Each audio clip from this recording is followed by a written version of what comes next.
So last time we looked into shade to light. This time I'm gonna look into what's called reflection light, which kind of does explain itself, but I'll explain exactly what I mean in a bit. And then I'll attempt to show how I shot these images from what I learned from this type of light. By reflection light, I mean a light source being reflected off of a surface and then including that reflection as an important aspect in a given composition. Now, there are two main natural scenarios that I can think of that show this type of lighting pattern, and these are the two that I'll mainly be focusing on as a basis in dealing with reflections in photography. Number one is natural mirrors.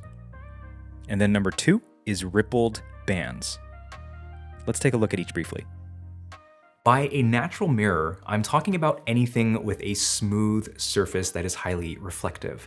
What's important to notice is in this scenario is that the water is absolutely still and calm, so that depending on the angle at which you're looking at it, you can directly reflect whatever is on the opposite side of that reflection. Now, by rippled bands, what I mean is when the body of water is not so calm, or a glass window that is not so reflective. Let's say for the body of water, it's rather windy or someone jumped into the lake. Then the water would obviously produce ripples, right? And when the sun, for example, or even city lights on the horizon is seen in the reflection of this moving water, it's no longer a direct copy, so to speak, of that original source. It is instead distorted in some way and what looks like squiggly lines or rippled bands. Okay, now here's my question. Looking at these two very simple examples, what was the one factor that differentiated these two examples? The nature of the surface. Okay, so why do I bring this up? This seems pretty obvious, right? Like, why make this point at all? The idea behind this observation is to allow us to take a closer look at the nature of reflections. And furthermore, help you understand how they behave so that you may make better decisions with your lighting, as well as learn how to manage reflections during your shoots. So with that, I'm going to take a look at two types of reflections. Number one is direct reflections, and then number two is diffused reflections. Let's start with number one, direct reflections. A direct reflection is when a light source in a given scenario is reflecting off of a surface and into your camera. From the examples I gave earlier, the smooth and calm body of water is a clear example of this.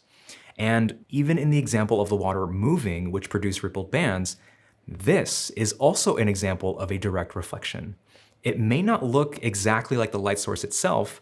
Nonetheless, it is still a direct reflection because the light source can be seen to a certain extent on the surface. Now, a diffused reflection is a little tricky to think about. Logically speaking, you can think of a diffused reflection being the opposite of what a direct reflection is. If a direct reflection is when we can see the light source on the surface at a given angle of view, then a diffused reflection is when we do not see the reflection of the light source on a surface, which is most likely due to changing that angle. So when you change the angle of view, there is a point where you will no longer see that light source reflecting. But with a diffused reflection, even though we could no longer see the reflection of the light source, it's still reflecting light off of that surface. The difference being is that it's reflecting light at selective frequencies that essentially allow us to see more color and tone out of that given surface.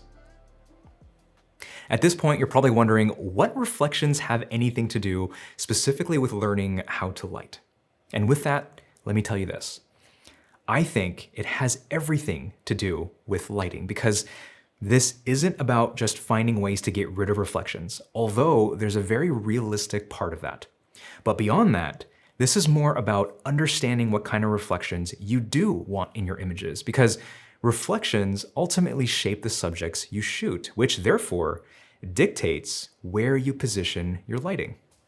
So from a lighting perspective, it's super important to understand reflections. All right, I'm gonna walk you through two pretty simple and practical examples from the studio. What I'm gonna do is present to you the subject, and then I'll give you a few seconds to decide what kind of reflection would be best for the subject. And before I do, it's important to remember this. Just because a type of reflection may suit a particular surface well, does not mean that same type of reflection will work for another surface. So therefore, the key is to understand the subject that you're shooting and then decide what type of reflection would suit that subject the best. Make sense? Hopefully with the examples that I'll show, this will become much more clear if it isn't already. All right, so for the first example, I set up a macro shot of the texture of peanut butter. So there it is. Now, before I take the picture, what kind of reflection do you think would work best with this subject? Do you have a guess?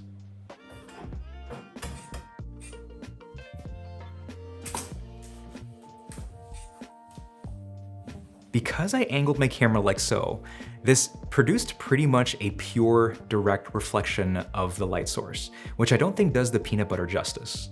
But now instead of shooting this at a 45-degree angle, I'm simply going to shoot directly overhead of the peanut butter, keeping the light where it is, and here's what we get. Okay, so what I first expected was purely a diffused reflection, but if you think about it, it's instead actually a mixture of both. Now, for the most part, it's a diffused reflection because of how much color is showing in comparison to the previous shot. It's just much more orange, right? But we also have these pockets of direct reflection of the light source. And that's mostly due to how the swirls are angled with respect to the camera and light source in combination with the reflective nature of the peanut butter. Therefore, I think it's safe to say that it adds a really nice dimensionality to it. So I would say that this hybrid of diffused and direct reflection works well with this subject. And finally, comparing this image to the previous one, notice how the right picture preserves much more color than the picture on the left. Yes, it was all because of a simple change in angle, but even more than that, it was all in controlling what kind of reflection I wanted in my subject. All right, the next example is this chocolate glazed donut, or donuts. Now, it's store-bought and they didn't do so well in the packaging, so that's why they kind of look like that. But anyway, what kind of reflection do you think would suit this subject best? Do you have your guess?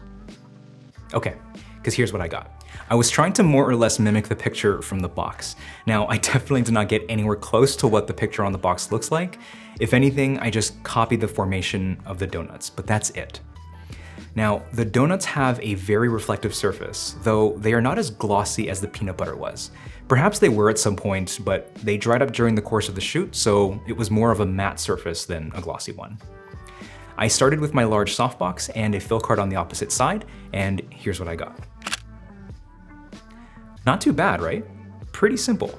For the most part, the front donut has a direct reflection of the light source, which seems to work for it. However, as I rotated the plate away from the light source slightly in order to see if I can get a dominating diffused reflection, I can't say that I was able to produce the kind of result as I did with the peanut butter example. So what I came to conclude was that these particular donuts look best under more direct reflection. So do you see how just because one reflection works for one subject doesn't mean it'll work for another?